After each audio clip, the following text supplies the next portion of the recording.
Hey, it's Matt here from SSW TV. I'm here with Isaac Levin. We're in the SSW TV booth at NDC Sydney. Isaac, how are you going? I'm doing well. Thanks for having me. I'm looking forward to having a good chat. Yeah. So you wanted to talk about Azure DevBox today. Yeah, I want to talk a little bit about what the life of a developer is these days, right? So typically, if you work for a large company, like there is some management of what you can put on your machine, you know, what the SKU or what the specs of that machine are. And basically, like IT kind of runs your developer experience, right? And I think the question becomes is like, if IT does run your developer experience, can it be as good as it possibly can be? Mm-hmm.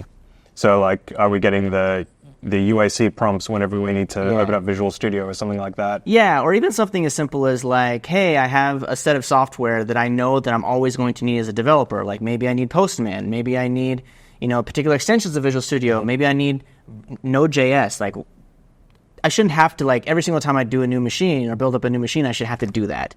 And from an ops standpoint, from like the IT side, like they want to be able to govern like what you can and cannot put on your machine, because there might be security implications, there might be governance implications, right? So we want to make sure that everybody's happy when a new developer joins the company. It's like, hey, this is your new developer environment. Have fun. Yeah, no one likes to get that. You'll look at the Word document that's like 10 pages long. Yeah, how to set it up. Or not, right? Yeah. It's like, hey, go talk to Bill, and Bill is like... Fax in the submit exactly. the change request. Exactly. Yeah. Cool.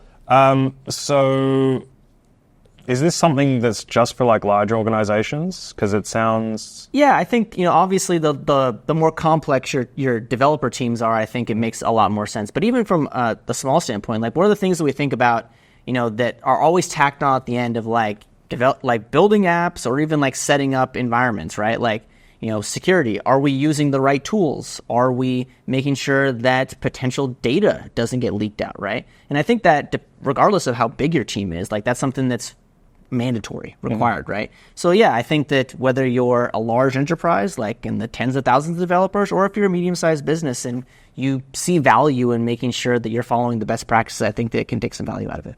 Okay, cool.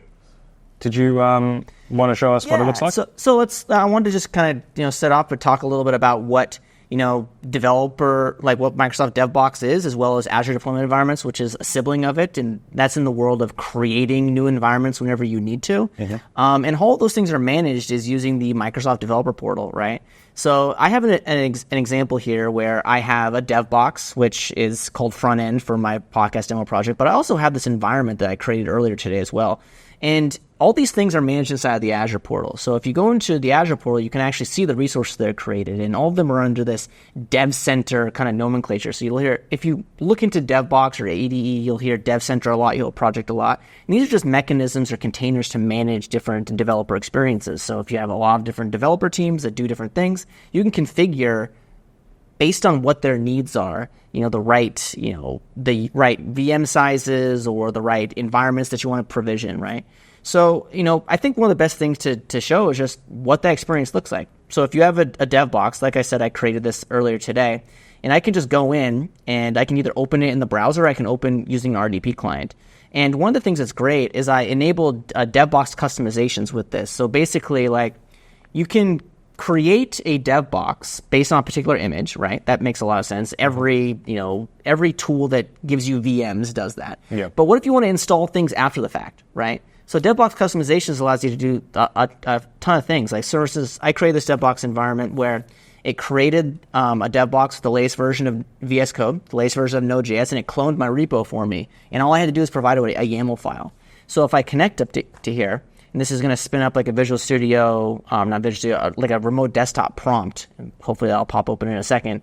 It gives you the ability to remote into it like you would any other remote machine using RDP. And like I mentioned, there is that browser option as well.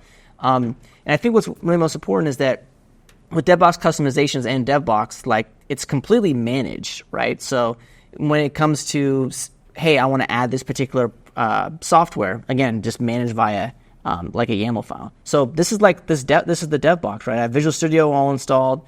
If I want to, I can go and open I can open my file, like Windows File Explorer, open this up, and I cloned the repository to a workspace directory. And inside of here, I have my podcast up already there, right? So I didn't have to go and do a git clone. Like the DevBox customization script did it for me. Cool. And like things like installing Node.js or other tools, right? So that was pretty valuable. And that's just one of the things, like some of the value that you get out of DevBox. You get things like Visual Studio, like source caching, all sorts of some great features as well that hook right directly up to your enterprise or your organization when you're building out apps. And this is running in Azure as well. Correct, yeah. So that's an important thing to call out is when you build out a DevBox, like it honestly is literally just a VM in the cloud, right? Like a lot of these tools are. But how you can configure DevBoxes, and I can actually show this.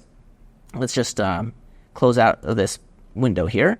And if I go to if I go like new DevBox, I can give a DevBox name. I can specify a DevBox pool, which is the combination of like the configuration of the actual VM that I'm going to provision as well as a network pool. So basically like, oh, maybe I have developers that are in Australia. Maybe I have developers that are outside of Seattle, Washington, right?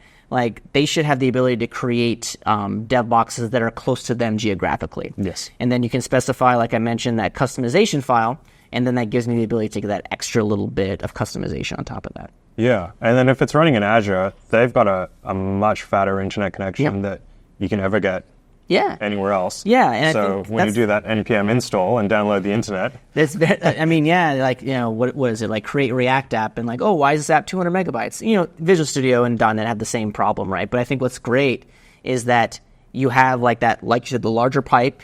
You have the more finely tuned, like developer-tuned environments as well, which is really important. Like this is a developer-tuned environment running in the cloud. Cool. So controversial question. Sure. This looks really cool. I could see it's IDPing into a Windows box. So I'm assuming that it only does Windows. There's GitHub Workspaces. Codespaces, yes. That builds up a Linux image using Docker, and you get some configuration. Why would I choose one over the other? I mean, I think it really depends on what your development teams are currently doing. Like if you're building, like say for instance, you're a .NET shop and you're building a lot of stuff in Visual Studio. Yeah, like the latest version of .NET run in Linux, but you don't have the latest version of Visual Studio in Linux, right? So if you feel more comfortable as a .NET developer using Visual Studio, like DevBox allows you to get all of that really, really high availability, CPU specifications, networking, like you're mentioning, all available to me. So like it's a Windows box in the cloud, right? And Codespace is very much like it's a terminal-based operating system, right? Like there's no UI for Codespaces other than GitHub.com or like the GitHub like VS Code window. So the SSH into it. Yeah, exactly, right? So like it's remoting. So it's kind of like what are your development teams feel most comfortable in? Are they savvy Linux users, or to an extent Linux users that are familiar with the UI of Visual Studio Code and that kind of being their operating system? Or do they want a full-fledged operating system like Windows and they get Visual Studio and then the customization to add any other tools on top of it they want?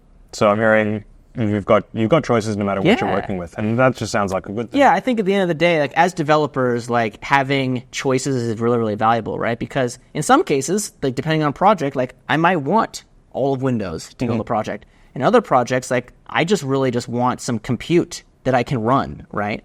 Especially if I'm building like with the latest versions of .NET, like, they obviously run in Windows, but they run everywhere. They run on TVs, they run on watches, they run everything, right? So if I'm building apps that that may or may not, I need to be able to test them in different environments, which gives me a ton of value. Awesome. And this is all running in Azure.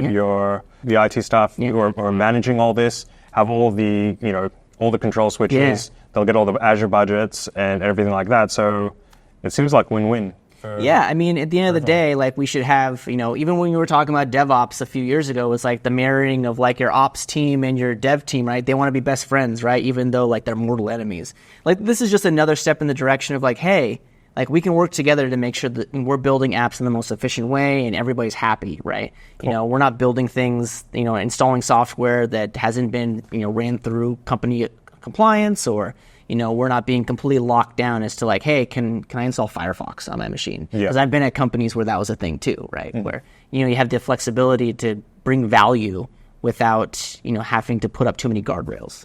Cool. And you had a dev environment. So dev stack. So we're talking about Azure deployment. We're talking about DevBox, right? Yeah. And like I mentioned, like the sibling to DevBox is Azure deployment environments, which the value case is very much like, hey, do I stand up environments often? Like here's a good example. Like every single time I create like a new pull request or create a new branch, like I usually have to I typically can't just deploy that to like some random environment. Like I need to be able to test it somewhere else, right? So what Azure Deployment Environments allows you to do is stand up these environments like in a kind of automated fashion, based on how you configure the infrastructure for those environments, right? And that's all managed in the dev portal as well. So like I have one here that I created earlier, and how I created it is I just created a new branch, and I pushed that branch to my GitHub repository. And I have this GitHub workflow, this GitHub action that it creates the environment, it deploys my app, and then it does all those things. So, and then at the end of the day, I still have an Azure resource group that's specifically named to my deployment environment, and I can actually open it up. And this is just a simple app, right? But it just shows you that, very, very quickly you have the ability to stand up environments without having to go through all the process, all the unwinding of, getting, can we get an app service, and can we get this, and can we get the storage account? Like all that stuff is defined for you using Bicep and ARM. Yeah, and then you've got something. You've got the pull request. You show the stakeholders, hey, this is what it looks like. Is that how you want it to work? You can get that fast feedback. Yeah, I think that's the ability to quickly get an environment out there when you want it out there. And then, for instance, using your use case, users tested, everything looks great, we're going to merge that in. When you merge in that code, the environment just gets deleted as a part of the workflow. And you can manage all of that and configure it and do whatever you want. It's really effective. It saves you so much time. Like, I remember, when I was starting to get into the cloud, we have all these environments, but then I need to have an environment for bug fixes and an environment for random new feature requests that aren't dev, test, prod, don't fall into those buckets, right? So the ability to configure those without having to go to IT and say, hey, IT, I'm going to need this environment, can you stand it up for me? And then however long that takes. IT and the developer teams have agreed upon environments, right? And when they get provisioned, they're following all the right protocols, they're following all the right things like I mentioned earlier. And again, just makes the developer experience so much better. Yes, definitely. So this has been great, Isaac. Yeah. Thanks for taking me through the Azure DevBox and the Microsoft deployment environments. I'm looking forward to using it on my next client project. I'm sure everyone will have a kick out of that. This is Matt Wicks from SSW TV signing off. Thanks.